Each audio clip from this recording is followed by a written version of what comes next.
रज आसिले घरे बहुत सारा पिठापणा बनी थाए और पोड़ पिठा पान बिना रज पूरा अधूरा बनी जाए। आज आमे बनैबा बिना चुली रे पोड़ पिठा। से चुली पोड़ पिठार बास्ना परी तो आसबनी किंतु स्वाद पूरा चुली पोड़ पिठा परी रहिबो। पूरा परफेक्ट पोड़िबो। ता भीतर देखि पारुथिबे केते नरम बनिची। पाटी रे पकेया मात्रे मिलई जीवो। नमस्कार, प्रतिदिन रोषेई को आपण मानकु अनेक अनेक स्वागत। आपण मानकु अनुरोध रहिला वीडियो को मूलरू लास्ट जाए देखंतु। जदि वीडियोटी आपण मानकु पसंद आसीथिबो प्लीज गोटे लाइक करबा सहित चैनल जदि नुआ थिबे सब्सक्राइब करनेबे। ए पोड़ पिठार रेसिपी बनैया पई मोटी 1.5 कप अरुआ चाउल को 5 रु 6 घंटा पूर्व भलसे धोईकरी बतुरेई नेइथिली देखि पारुथिबे। और जो कप्रे मापिक आप अरुआ चाउल नहीं ना से कप्रे मापिक आप पानी और गुड़ यूज करेंगे जहाँफल पिठाटा आप पूरा परफेक्ट बनब। एबे चाउल को कौन करे ना गोटे रु 2 थर धोई नवा। धोई नहीं सारा पर गोटे मिक्सिंग जार नवा। से मिक्सिंग जार सब अरुआ चाउल को देदेवे। जेहेतु ये 1.5 कप अरुआ चाउल नहींजे से आप कौन करेंगे ना गोटे कप रु 3 रु 4 चामच पानी कम एठी यूज करेंगे। जी आप पानी देवे मन रखिथे से हिसाब से पिठार जंतिला बेले पानी यूज करवा। ता सहित आधा कप मुझे कोड़ा नड़िया नहीं नड़िया देकी ग्राइंडिंग करेंगे। देखिए पिठार स्वाद बहुत भल आसो।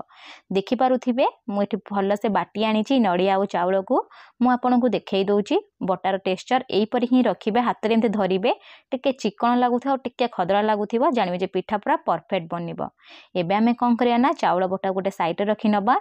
आ जो थे आप पोड़ पिठा पोड़े ना प्रथमे ताको रेडी करे। मुझे गोटे प्रेसर कुकर नौ जेहेतु जो प्रेसर कुकर टे मोटा अच्छी ना पोड़ला बेले कौन हम ना अधिका समय पोड़ब आ कौन हम ना तले जमा भी लगभनी। ता सहित पिठाटा पूरा परफेक्ट पोड़ी रेडी हम। आपड़ चाहिए कड़ई नहीं पारे ना केक टिन नहीं पारे। अल्प टिके घी देदबा। घी देकी भल से टे ग्रेस करी आनिबा जहाँफल तले तो लगभनी आ पोड़ पिठार बास्ना गोटे भल आसो। आपण मैंने जानिथिबे पोड़ पिठाटा प्राय तो चुली आ कदली पत्र दिहाई की पोड़ा ही थाए। जेहेतु आम बिना चुली रे पोड़ुचे से मुझे कौन कर कदली पत्र यूज करी। प्रथम आम घी मारी नवा। घी मारी सारा पर ये कौन करें ना कदली पत्र देदेवे। आपण मान पाखे जदि कदली पत्र नथिबो आपण एठी बटर पेपर यूज करेंगे। जदि दुईटा जिनस नथिबो आपण कौन करें ना फ्लेम को लो रखिकी ही एठी बनई पारिबे। कदली पत्र दे सारा पर अल्प टिके घी ता ऊपर ग्रेस करी नवा। ग्रेस कर सारा पर देखि पारुथिबे एबे हमर पोड़ पिठा पोड़िया जगह पूरा रेडी सरलाणी। आ जगह आप कड़ई यहीपरी बनईकी रेडी करेंगे। एबे आमे पोड़ पिठा जंतुणी बनैबा। जेहेतु आम जनता पोड़ पिठा बनाऊे से गोटे कड़ई बसई। कड़ई रे देदबा 3 कप पानी। जेहेतु मुझे 1.5 कप अरुआ चाउल नहीं सब गोटे कप अरुआ चाउल 2.5 गुणा पानी देवे। गोटे कप पाखापाखि पानी को मुझे कौन करना बाटला बेले यूज करनी 3 कप पानी देदबा। आ जो कप मापिक आप अरुआ चाउल नहीं ना जी परिमाणर चाउल नहीं सेतिकी परिमाण रे गुड़ यूज करेंगे जहाँफल स्वाद भल आसवा सहित पोड़ पिठार टेक्सचर भल आसो। ये 1.5 कप मुझे कौन कर गुड़ दे दूची। गुड़ दे सारा पर आपको आम कौन करना जस्ट टिके भल से मिसई नवा।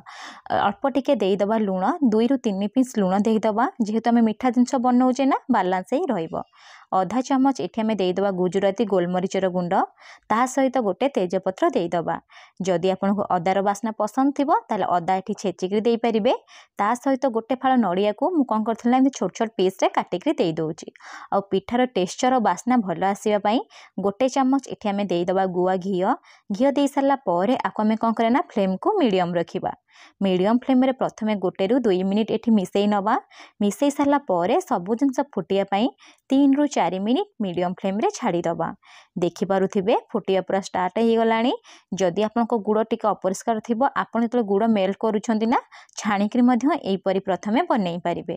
जेतबळे एहीपरी पूरा फुटिबा स्टार्ट हो जिवो गोटे हाथ रे कौन करिवे ना चाउल बटा को देबे। आ गोटे हाथ रे कंटीन्यूअसली मिसईबे। हाँ आ गोटे कथा मन रखिथिबे एई टाइम रे फ्लेम को लो रखिबे। जमा भी मीडियम करेंगे ना हाई करेंगे। लो फ्लेम रे कंटीन्यूअसली 1 रु 2 मिनिट मिसईबे। देखिए धीरे धीरे जिते मिसईबे पूरा एमती चाउल बटा कौन हम ना पूरा काठुआ टाइप हो। प्रथमे तो आपन को गेटा गेटा ही लगे जिते आप कंटीन्यूअसली 4 रु 5 मिनिट मिसई नेबे ना देखिए टोटाली पूरा गेटा रही। ता सहित जंतार कलर चेंज हो सहित टेक्सचर चेंज हो। धीरे धीरे देखिपे कड़ई छाड़ा स्टार्ट होपर कौन करना फ्लेम को लो रखिकी 1 रु 2 मिनिट यहीपरी छाड़देवे। 2 मिनिट हो गला पर आउ थे टिके भल से मिसई नेबे। देखंतु जंतुणी पूरा कड़ई छाड़ी गलानी ता सहित जमा भी स्पाचुला लगुनी। पोड़पिठा जंतुणी पूरा रेडी सरलाणी। एबे आमे कौन करे ना ए गरम जंतुणी को लेकिन बनईकी रखि प्रेसर कुकर जो पत्र मारिकी रखी से देदेबा। जदि आप कड़े बनाऊे तेल कड़े देदेबे आउे भल सुंदर देखापे तले मुझे नड़िया को छोट छोट पीस काटिकी दे दूची। मुझे केवल नड़िया नहीं आपड़ चाहिए काजू खिसमिस तले यहीपरी देपारे भाजिकी तापर सब जंतुणी को देदेबे। जंतुणी को दे सारापर प्रेस करके देबे जहाँफल पिठा टेक्सचर पूरा भितर नरम रहा जमा भी फंपा टाइप रही।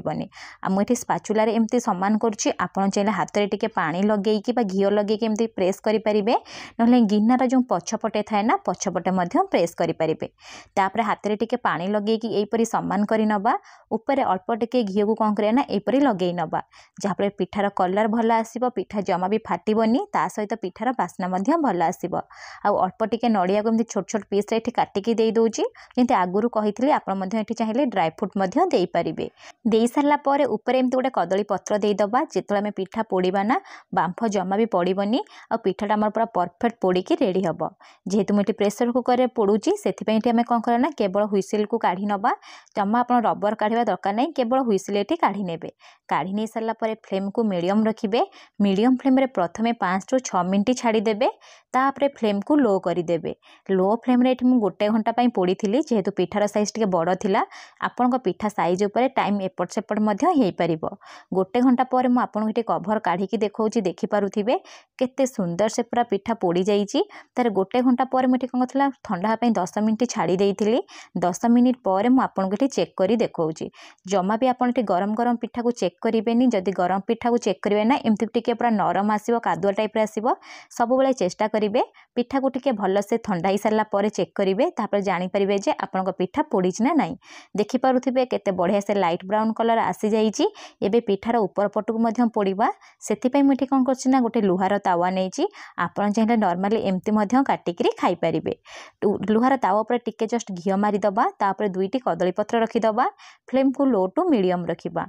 लो टू मीडियम फ्लेम रे मुझे कौन करी ना पोड़ पिठार को देदेवी तो ऊपर पटक ही देवे। देखिपे गोटे पट के परफेक्ट पोड़ी आपण मानक देखई दूची देखिपे आउ प्रेसर कुकर जमा भी लगिनी।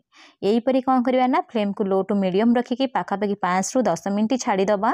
5 ରୁ 10 मिनट भितर मुझे देखई दूची ऊपर देखु केते सुंदर से पोड़ी आ 10 मिनट ही छाड़े लो फ्लेम रे बेसी छाड़बेनी जेहेतु पिठाटा आमर पूरा हो जाइए केवल पोड़बार अच्छी। ये देखिपे 10 मिनट हो गलानी। एबे मु कौन करी ना पिठा को काढ़ी ठंडा बाहर छाड़देवी। ये मुझे राति बनई सकाଳେ आपको काटिकी देखा देखिपे सब बेले चेष्टा करेंगे पिठा जो ठंडा होना काटे तापर जानवे जे पिठा जमा भी छुरी रे लागबनी एक तो पूरा परफेक्ट बनवा खाइला बेले जमा भी दांत रे लागबनी। पोड़ पिठा को सब बेले खाऊंट ठंडा कर ही खातु तापर स्वाद बहुत भल आसो। ये मु पिठा को काटी नौची देखिपे भितर टेक्सचर देखते पूरा परफेक्ट आसी।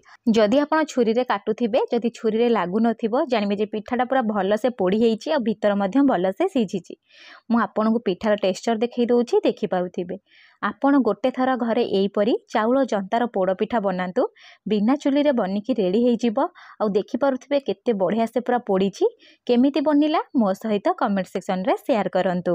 जदि आपनको ए पोड़पिठार रेसिपी पसंद आसिला प्लीज वीडियो को गोटे लाइक करने सहित चैनल जदि नुआ थिबे प्लीज चैनल को गोटे सब्सक्राइब करनेबे। पुणी देखा हबो नेक्स्ट वीडियो रे। से पर्यंत रहिली धन्यवाद।